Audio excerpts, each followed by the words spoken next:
Hola chicos, ¿cómo están? Bienvenidos una vez más a este encuentro de comunicación oral. ¿Quién les saluda? La licenciada Irma Domínguez desde Alto Paraná, Paraguay. Hoy estaremos viendo las estructuras discursivas de la comunicación oral.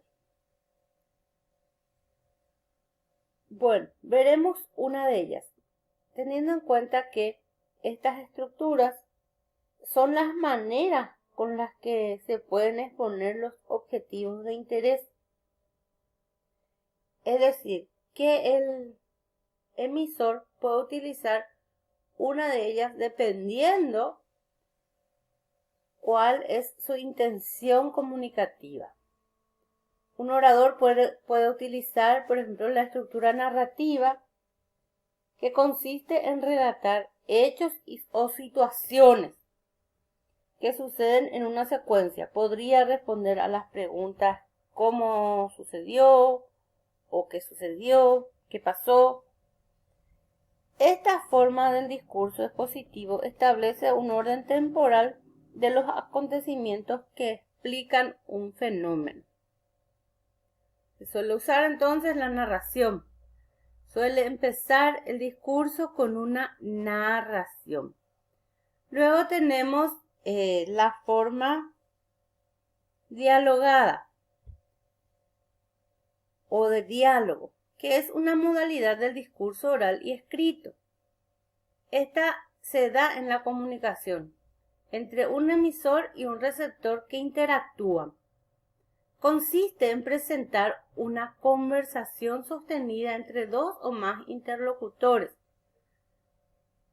Como bien sabemos, este tipo de trama se utiliza mucho en los subgéneros literarios, tales como la novela, el cuento, la fábula, la actuación, teatro, versos, poesía.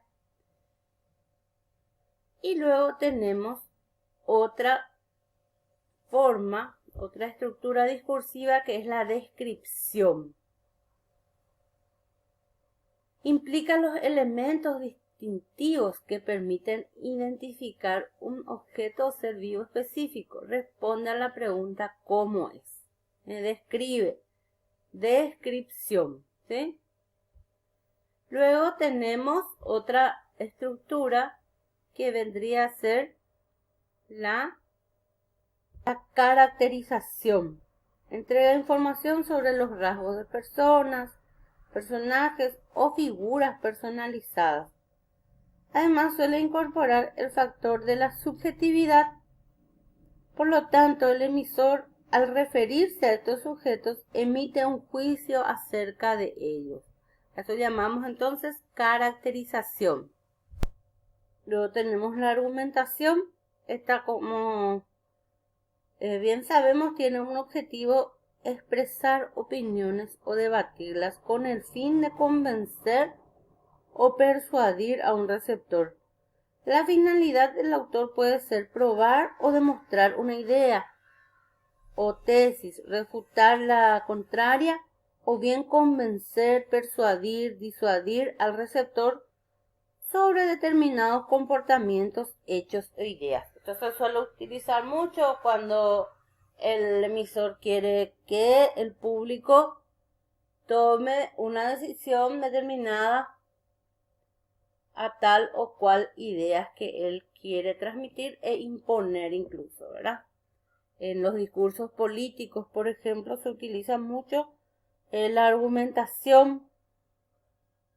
Luego también tenemos el discurso del comentario, que es una forma discursiva mediante la cual podemos expresar opiniones, puntos de vista, visiones particulares, etc.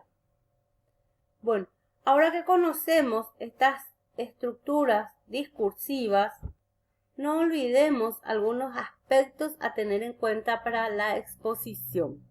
¿Cuáles son? La definición, indicar brevemente el motivo de la exposición y lo que se pretende con ella.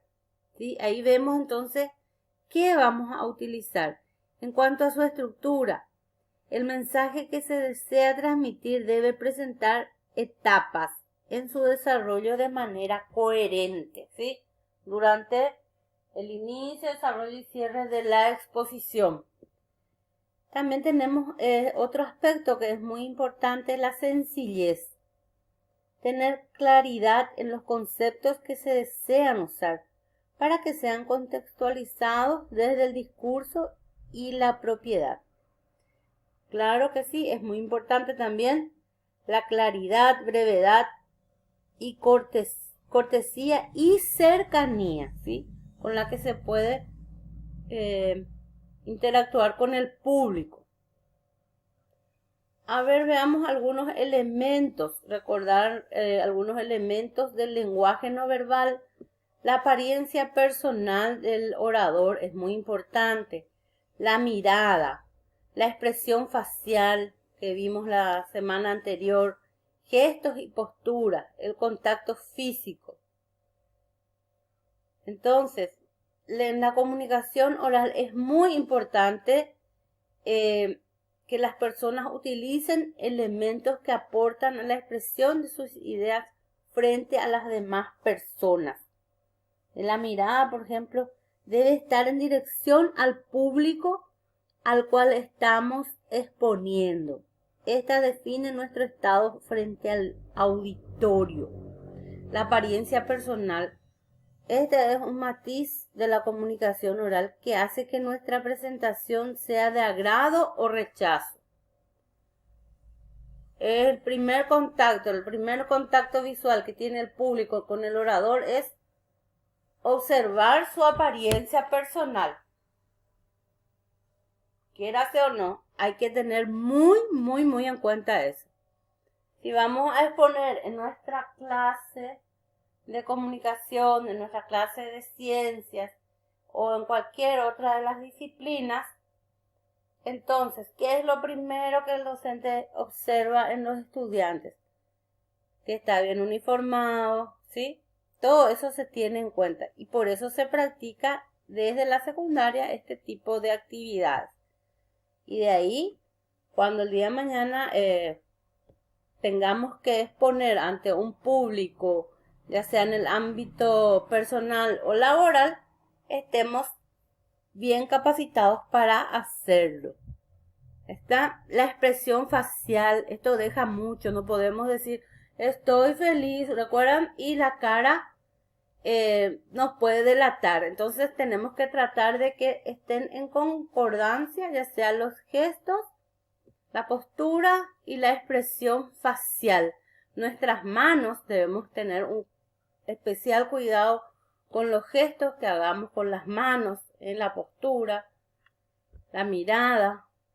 Todo eso ayudará mucho. Hay que, en cuanto al modelo de expresión oral, en cuanto al ritmo, hay que regular el ritmo, velocidad y volumen de la locución. Esto quiere decir que debemos utilizar pausas apropiadas, cortas y largas, subir la voz para resaltar ciertos aspectos, articular y pronunciar con claridad las palabras, ajustarse a los patrones de entonación, firmeza, convicción y seguridad. Recuerden que nadie más sabe lo que ustedes saben a la hora de pasar a exponer. Y otro aspecto que está por último, pero no por eso menos importante, es la tonalidad y timbre. Deben ser expresivos, focalizadores, sistemáticos o gramaticales.